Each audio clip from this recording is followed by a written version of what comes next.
केवल बरन अधीनता, एक चरण दो ध्यान, हम जाने तुम भगत हो निरे कपट की खान।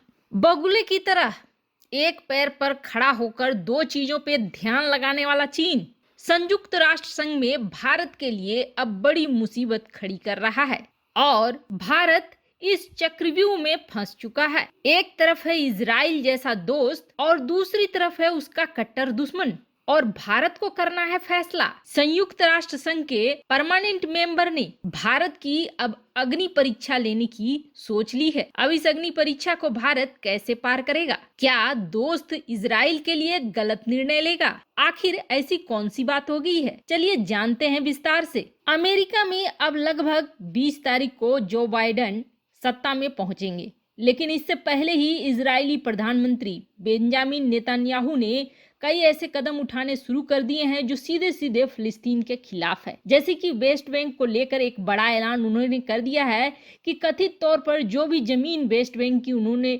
कब्जाई है उसमें वो 800 नए घरों का निर्माण करेंगे। ऐसे में माना जा रहा है कि यह कदम इजराइल और जो बाइडेन दोनों के बीच एक तनाव पैदा कर सकता है। बाइडेन पहले से ही वेस्ट बैंक में इजराइल की बस्तियों के विस्तार का विरोध करते रहे हैं और इस मुद्दे पर पहले भी टकराव हो चुका है। अमेरिका में डेमोक्रेट्स को माना जाता है कि वह पहले से ही फिलिस्तीन के समर्थक रहे हैं, क्योंकि पहले कई ऐसे डेमोक्रेट्स नेता हुए हैं जो कि फिलिस्तीन के समर्थन में आवाज उठाते थे। दरअसल इजराइल ने साल 1967 की जंग में पश्चिमी तट और पूर्वी यरूशलेम पर अपना अधिकार कर लिया था, जबकि उस समय फिलिस्तीन इसे वापस लेना चाहते थे। पिछले करीब 5 दशकों में पश्चिमी तट पर फैली बस्तियों में करीब 5 लाख इजरायली लोग अपना घर भी बना चुके हैं, जिसे फिलिस्तीन मानता है कि अंतर्राष्ट्रीय कानूनों का उल्लंघन है और शांति में एक बाधा है। वैसे नेतन्याहू ने ये घोषणा करी है, हो सकता है अपने चुनावों को देखते हुए भी, ताकि उन्हें आने वाले चुनाव में काफी फायदा हो। ऐसे भी पिछले 2 सालों से इजराइल राजनीतिक संकट का सामना कर रहा है, लेकिन इसका कहीं न कहीं प्रभाव पड़ रहा है भारत के ऊपर। दरअसल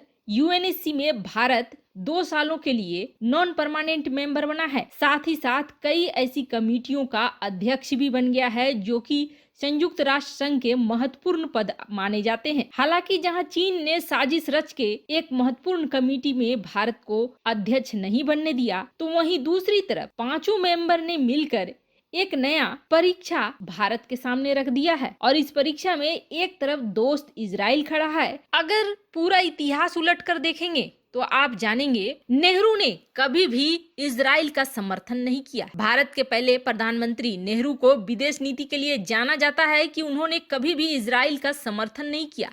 हालांकि यह उनकी बड़ी गलतियों में से एक गलती थी। साल 1947 में ही भारत ने इजराइल को एक राष्ट्र के तौर पर मान्यता देने के विरोध में वोट किया था। अब आप जान ही गए होंगे कि भारत ने इजराइल के विरोध में किसके कहने पर वोट किया था। जाहिर सी बात है, यहाँ चाचा नेहरू अपना गुल खिला गए थे और उसका गुलकंद बनाकर खा भी गए। यहाँ नहीं रुके थे और आगे बढ़ गए जब 1949 में एक बार फिर से भारत ने संयुक्त राष्ट्र में इजराइल को सदस्य बनाने के विरोध में वोट किया था। खुद तो वीटो पावर चीन को दिलवा गए और अपने लिए एक अच्छा दोस्त बनाने की बजाय एक दुश्मन बना लिया। अब आप सोचो कि किस तरह की सोच थी और कैसी विदेश नीति थी। 1947 में लगभग एक साथ दोनों ही देश आजाद हुए, दोनों ही देश का प्रभुत्व सामने आया, लेकिन इजराइल कहां पहुंच गया? इजराइल के बल पर तो अब पूरी दुनिया लोहा मानती है, जबकि भारत अब भी इजराइल के बराबर होने की रेस में लगा हुआ है। भारत के नीतिकार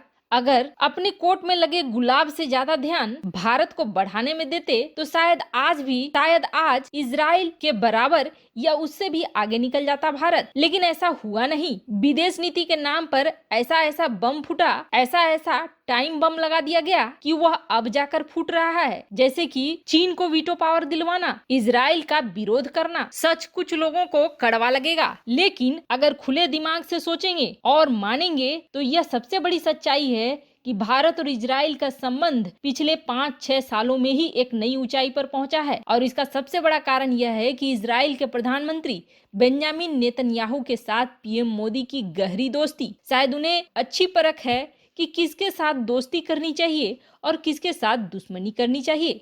लेकिन इसका यह मतलब नहीं है कि भारत ने फलस्तीन के साथ किसी तरह की दुश्मनी पाल रखी है। भारत के संबंध इजराइल के साथ जिस तरह से हैं, उसी तरह के संबंध फिलिस्तीन के साथ भी हैं, जहां 2017 में पहली बार प्रधानमंत्री नरेंद्र मोदी जुलाई के महीने में इजराइल गए थे, तो वहीं 2018 में वो फिलिस्तीन भी गए थे और अपना संदेश दोनों ही देशों को समझा आए थे कि दोनों के लिए भारत के मन में एक ही स्थान है। और यही नहीं, पिछले साल विश्व मंच पर अपने पुराने रुख के उलट भारत ने संयुक्त राष्ट्र की आर्थिक और सामाजिक परिषद ECOSOC में इजराइल के समर्थन में मतदान किया था। लेकिन ऐसा नहीं है कि भारत ने फिलिस्तीन के विरोध में मतदान किया हो। संयुक्त राष्ट्र में इससे पहले भारत ने फिलिस्तीन का समर्थन किया था। अब तक भारत जिस तरह से इजराइल का समर्थन करता रहा है, उसमें कोई बदलाव नहीं किया है। भारत ने हमेशा ही दो देश के सिद्धांतों को माना है।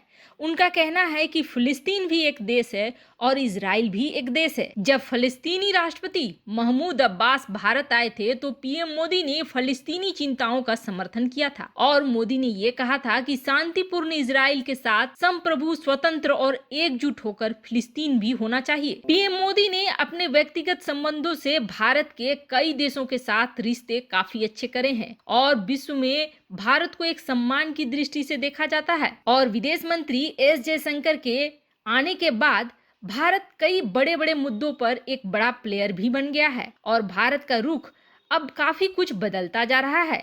ऐसे में संयुक्त राष्ट्र संघ के सदस्य यह चाहते हैं कि फिलिस्तीन और इजराइल के बीच शांति समझौता भारत करा दे। यही वजह है कि संयुक्त राष्ट्र संघ के प्रतिनिधिमंडल ने भारत के प्रतिनिधिमंडल से मुलाकात करी है और इस बारे में बात करी है।